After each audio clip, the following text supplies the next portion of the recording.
Fala pessoal, tudo bem? Seja muito bem-vindo aqui ao canal. Vamos falar hoje do RBFF11, o Rio Bravo Fundo de Fundos Imobiliários, tá? O famoso FOF.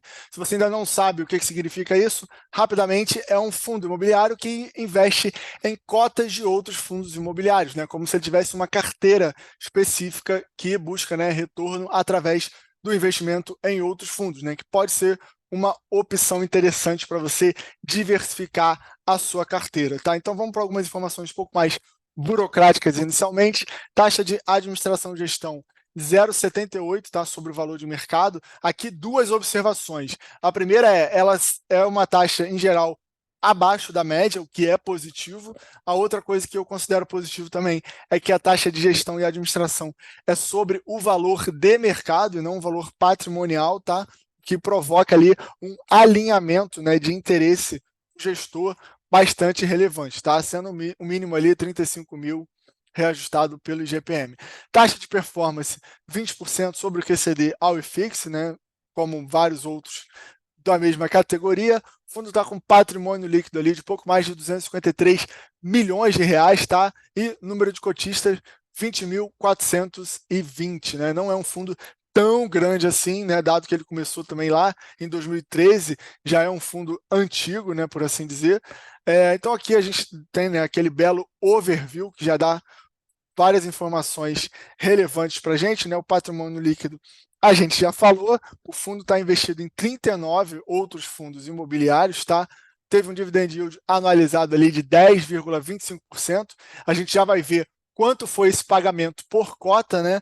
E outra coisa que chama a nossa atenção sempre, né, é o desconto em relação ao valor patrimonial, tá? Sobretudo nos FOFs, isso tem um peso um pouco maior, talvez, do que em outros segmentos, tá? Então, cota do patrimônio, né, 67,60 e a cota de mercado, né, o fechamento da data desse relatório, que é o mais recente, 59,68, né? Então, está com desconto ali direto de 0,88, né? Ele está sendo negociado a 0,88 do seu patrimônio líquido, né? Então, um desconto ao contrário cento ali de 12%, além do duplo desconto, que quem é inscrito no canal já está sabendo o que é, mas a gente vai falar dele mais um pouco aqui embaixo, tá certo? Então, aqui foi a performance que ele teve, né? Ele superou o IFIX, né, que é o seu benchmarking aí, inclusive superou outros FOFs, né? Enquanto o RBFF rendeu 22,6, os outros renderam 19,7. É uma classe, né, uma categoria, melhor dizendo, que estava, né, deixada de lado ali, realmente, né? Então agora com essa queda de juros e o mercado melhorando, os FOFs têm se desempenhado bastante, né? Bem no quesito de rentabilidade, tá certo?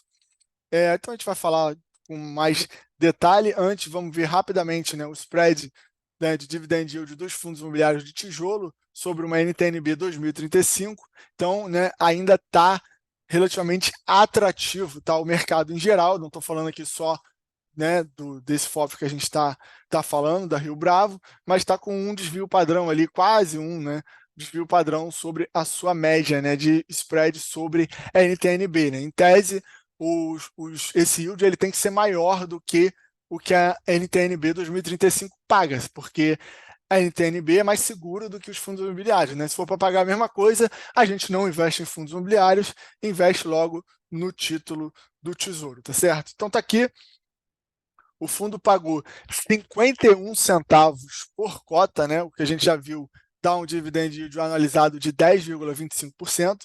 Se você ainda não é investidor de fundo imobiliário, saiba que os rendimentos dos fundos imobiliários são isentos de imposto de renda para a pessoa física, tá? Outra informação relevante é um valor que ele tem ainda em resultado acumulado e não distribuído, né, que dá 17 centavos por cota, tá? E aqui ele deu um guidance aqui relativo a dezembro, né, que a gente vai saber agora em janeiro, vai pagar ali entre 48 centavos e 53 centavos por cota, tá? No mês aqui que a gente está falando, né, 51 centavos em relação a novembro, tá? Essa parte também é importante, né? Foram algumas movimentações aqui na carteira, né? Então o fundo continuou o seu desinvestimento, tá? Em alguns fundos que negociam acima, né, do seu valor intrínseco na visão dele, e alguns fundos de CRI que possuem maior concentração em high yield, né? Ou seja, os mais arriscados. Então, como o Rio Bravo Crédito High Yield e o Kinea também High Yield, que ele está desinvestindo, tá? Com o objetivo de reduzir ali o risco e trocando, né, pelos créditos High Grade, que são, em tese, ativos que possuem menos riscos, tá? Assim como o BTCI11, né, que é o BTG Pactual Crédito Imobiliário, tá certo? E aproveitou também para investir em outros FOFs, né, tirando proveito também do duplo desconto, como o MGFF, né, o Mogno Fundo de Fundos. Então, o gestor deu essa dica, né? Essa não é uma dica, né? Mas é o que ele fez, de fato, né? Então, aqui a gente chega, né, na questão do desconto, né, em relação ao valor patrimonial e ao seu duplo desconto, né? Então, aqui você tem a segmentação, né, do IFIX por segmentos, né, recebíveis, varejo, logística, shopping, dentre outros, e o percentual de ágio ou deságio em relação à cota, né, do RBRF. A gente vê grandes percentuais aqui, sobretudo residencial e laje, onde estão os maiores descontos, e aqui ele faz, né, por categoria, e essa média aqui vai chegar em um duplo desconto. Deixa eu aumentar aqui para vocês verem melhor. Vai chegar, né, um duplo desconto geral da carteira do RBFF em 25,1%, tá? Então, isso, claro, né, um potencial, né? Se a gente for admitir que todos os fundos que hoje integram a carteira do Rio Bravo, eles atinjam, né, o seu valor patrimonial, né? Então tá aqui, você tem 13,3% de desconto, né, mais os 10,5% aqui, do que seria a cota potencial desses ativos, que nessa conta vai dar 25,1%, tá? Considerando que todos os ativos que hoje estão presentes no RBFF passem a negociar ao seu valor justo, ao seu valor patrimonial, tá? Que fique claro. E diretamente hoje, mesmo que eles não negociem, você já tem objetivamente um valor de 13,3, tá certo? Então tá aqui, né, o histórico, né, desse duplo desconto. Ele diminuiu bastante aqui em setembro, voltou a aumentar, né, nos meses ali de outubro e novembro de 2023, tá? Aqui tem um pouco do histórico do resultado por cota, né, e sua distribuição. Então, esse mês aqui de novembro, né, ele teve um resultado maior do que o distribuído, né, gerou ali 56 centavos por cota, distribuiu 51 centavos, tá? Desde setembro ele vem distribuindo ali 51 centavos por cota. E aqui é o ganho de capital não realizado, né? Então também é mais um se aqui. Isso, se por acaso ele fosse, né, se desfazer ali de todos os seus ativos, ele teria um ganho de capital, né, na data de fechamento desse relatório, de 67 centavos a apropriar, tá certo? E aqui, dividend yield analisado de mercado, né, e o dividend yield pela cota patrimonial, né, 10,3 contra 9,1. Aqui a gente vai ver com mais detalhe o resultado, né? A gente vê que teve um valor importante aqui em decorrente de alienação da cota, né, de outros fundos imobiliários, né? Esse processo de desinvestimento que ele está fazendo, né, gerou ali um lucro de pouco mais de R$ 241 mil, outras receitas financeiras, que basicamente é o caixa, e o principal, lógico, que é o rendimento dos fundos imobiliários, né? Como a gente já viu, ele gerou 56 centavos. Deixa eu aumentar para vocês aqui. Ele gerou 56 centavos de resultado por cota, distribuiu 51 e acumulou uma reserva de 0,05 nesse mês de novembro, que é o mês do relatório, né? Aqui ele quebra a receita, né, e despesa. A gente vê que foi 0,06 de ganho de capital, 0,01 centavo de receita financeira e 52 centavos de receita recorrente, tá? E 0,04 de despesas ali que ele tem com o fundo, tá?